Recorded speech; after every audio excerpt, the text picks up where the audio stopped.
Alright, so this should be the last video. This is where I left off. And I mentioned there was a slight discrepancy here, right? If I press 1 versus over here, I did multiple variations of this mushroom, but it doesn't matter. Another thing is that this is a good example where what I could do is just go to edge mode, and I'm gonna just double click that. Even though I made it, I'm gonna just shift right click and delete edge. Just wipe it out. Because now we have less to think about, which is fine, right? And it's still, all the information is here. See? Don't do the backspace, don't do the delete key. It will only leave behind leftover vertices, and that's gonna make problems. So anyway, press 3. What's often done is, you know, when everything's almost done, you could have it in level 3, and you can just start pushing and pulling, you know. Make sure you select the entire edge ring, see? And then say in the front view, I can just press R and just do that. I can go vertex mode, right click, vertex mode, and I can just marquee, drag select, say all of those here. See, that is this. See, it looks like there's 2 lines, but it's actually what it does when it's subdivided with level 3. Anyway, so I'm just gonna grab all of that.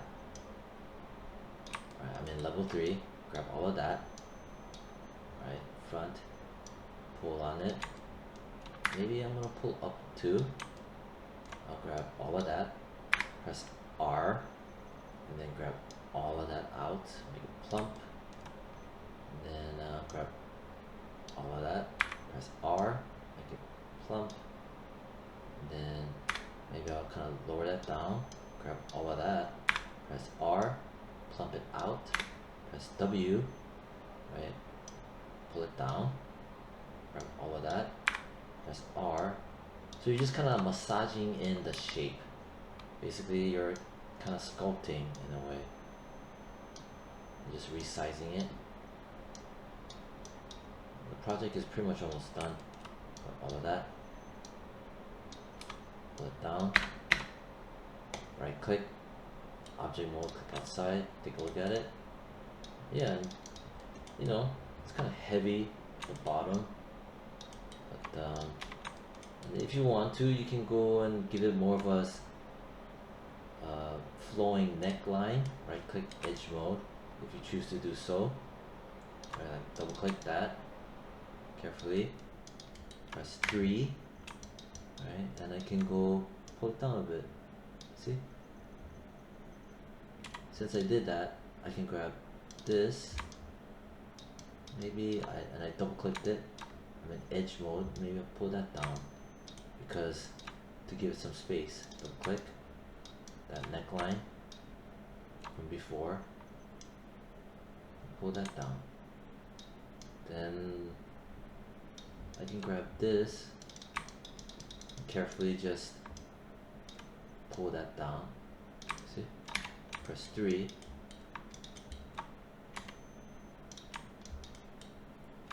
Don't click that. I don't like how it's such a tight squeeze. So I can spacebar, press 3, and here press R. Maybe just do something like that. Press 1. So I'm going back and forth. Give a nice thicker neck. Maybe I'll double click that. And then maybe I'll pull it down because to get more even spacing and clearance, and press R and tuck that out more. So you get that nice little curve, that organic look to it. Yeah. And then if you want the head to be, say, vertex mode, and then let's see if I want the head where I can grab all of this here, right? But the important thing is to be in one of the orthographics. Press W, right? Grab all of that. Maybe I want to pull. See, so you can quickly start to block out and make it look different more and more. Now the head is bigger. And then since I did that, maybe I'll grab all of that, maybe I'll pull it down, grab all of that, maybe I'll pull it down, and then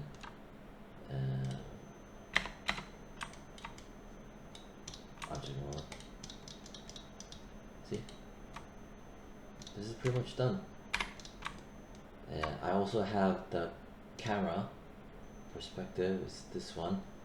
If I go to the attribute editor, I had set the focal length and the near clip plane like I talked about before, and the reason is why, right, to get rid of the perspective warping, right? So yeah, I guess it's done. I mean, this is what, 6 minutes, and I think it's nice.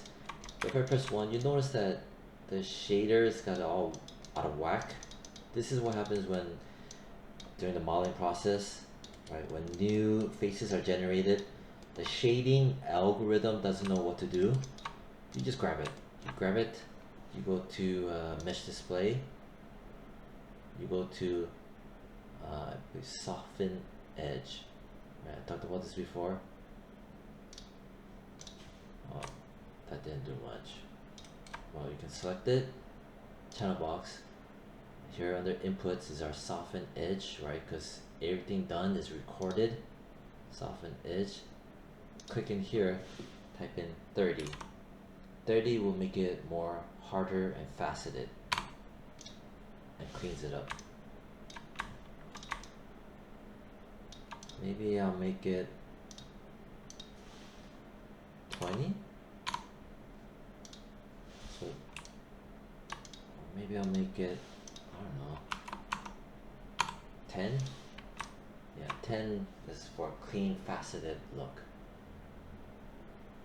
So that's that. Higher the number you go, the more and more it's going to try to simulate a softer curve shading. Alright, there's some last final touches.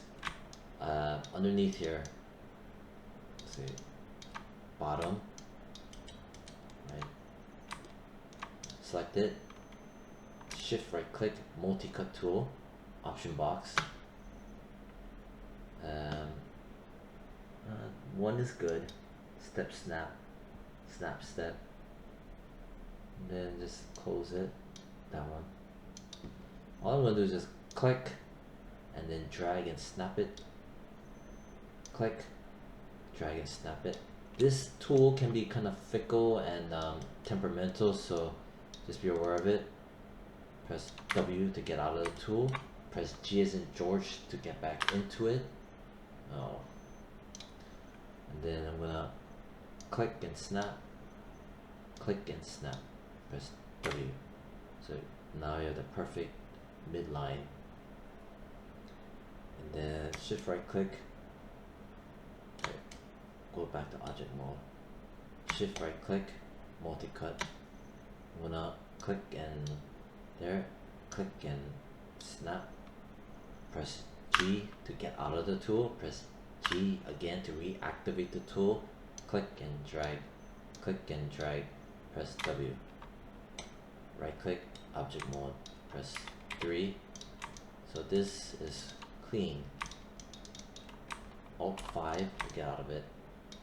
Right, so you got a nice little line there, you know, got a nice plump little thing going on with the lip, the umbrella, and then you know, if you wanted to goof around and mess around, you can, right? Just be careful. Could easily end up losing the plumpness. But it looks nice now. If you want, you could make this tighter, right? If you want to make it like a porcelain figure, double click that, press R, squeeze it out. See, so it's now it's more of a figurine type.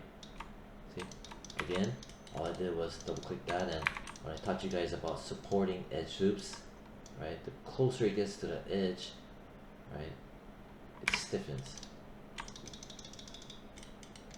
Yeah, so it all depends. Overall, it's pretty much done. And that was like what, 10 minutes. Last thing you need to do is wipe out the history, because it can and will do some crazy stuff. So you go to here, delete by type history, polymoly, bye bye. So that's done. And then you can name it. It's always good to name it. I don't know, cute and chubby mushroom. And then now it's done. Yeah. Then generally you also put in a display layer, right? You select it, you click on that, double click that, highlight all of that, underscore mushroom, and then I don't know, give it a color or something like maybe I'll give it that. It has a color when you have wireframe unshaded. Yeah. So let me look at the front, turn the grid back on. Yeah, and there you go. Then you can put bones in it, which is super simple. And there's a couple little tricks in rigging where you can make it bend and deform really nice and fun. Yeah, okay, so that's pretty much everything. Oh yeah, I also talked about that. See, the one I just did. Yeah, that's everything. Okay, so hopefully this will be helpful. Bye.